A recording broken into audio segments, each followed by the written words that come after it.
भारत और चीन के बीच सीमा विवाद में रूस ने बड़ा बयान दिया है। रूस ने कहा है कि वह इसमें दखल नहीं देगा।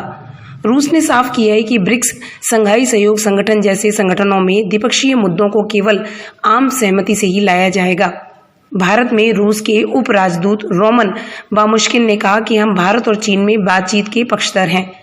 हम तब तक दखल नहीं देंगे जब तक कि दोनों ही पक्ष हमें आमंत्रित नहीं करते हैं। हम दोनों ही देशों के बीच जारी किसी भी वार्ता में हिस्सा नहीं ले रहे हैं। एक वर्चुअल बैठक में रोमन ने कहा कि मॉस्को इस मसले में प्रत्यक्ष हस्तक्षेप नहीं करेगा।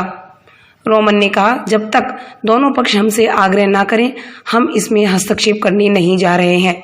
भारत और चीन को तय करना होगा कि क्या वे इस तरह की मध्यस्थता को स्वीकार करते हैं। फिलहाल दोनों देशों के बीच विवाद सुलझाने के मुद्दे में हम शामिल होने नहीं जा रहे हैं। हम दोनों देशों के बीच एक सकारात्मक माहौल बनाने पर फोकस कर रहे हैं। रोमन ने कहा, भारत और चीन के साथ हमारे खास संबंध हैं, लेकिन ये किसी पर निर्भर नहीं है।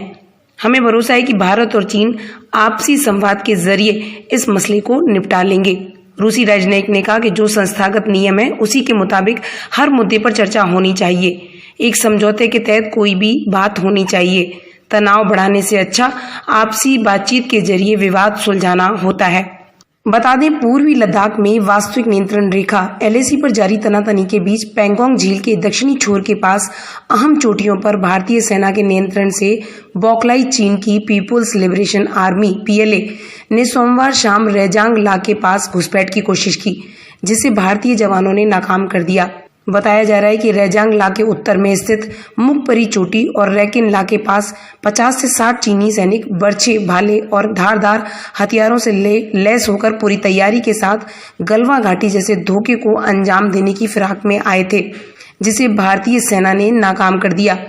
गौरतलब है कि वहीं चीनी विदेश मंत्रालय के प्रवक्ता झाओ का कहना है कि भारतीय सैनिक अवैध रूप से LAC की दूसरी ओर आ गए थे, जिसके बाद चीनी सीमा की निगरानी करने वाले सैनिक उनसे बातचीत करने के लिए गए, मगर तभी भारतीय सैनिकों ने चेतावनी देने के लिए गोलियां चलाना शुरू कर दी।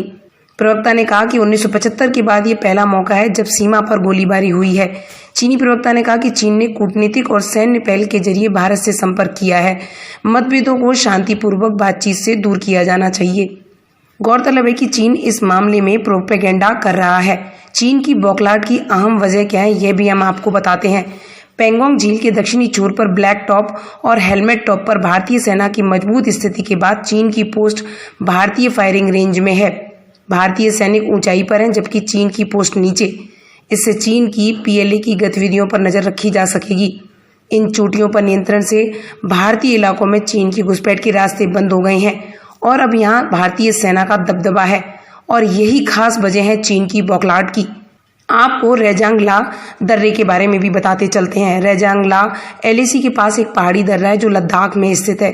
16,000 फीट की ऊंचाई पर स्थित रेजांग ला से चीन पर नजर रखना आसान हो जाता है।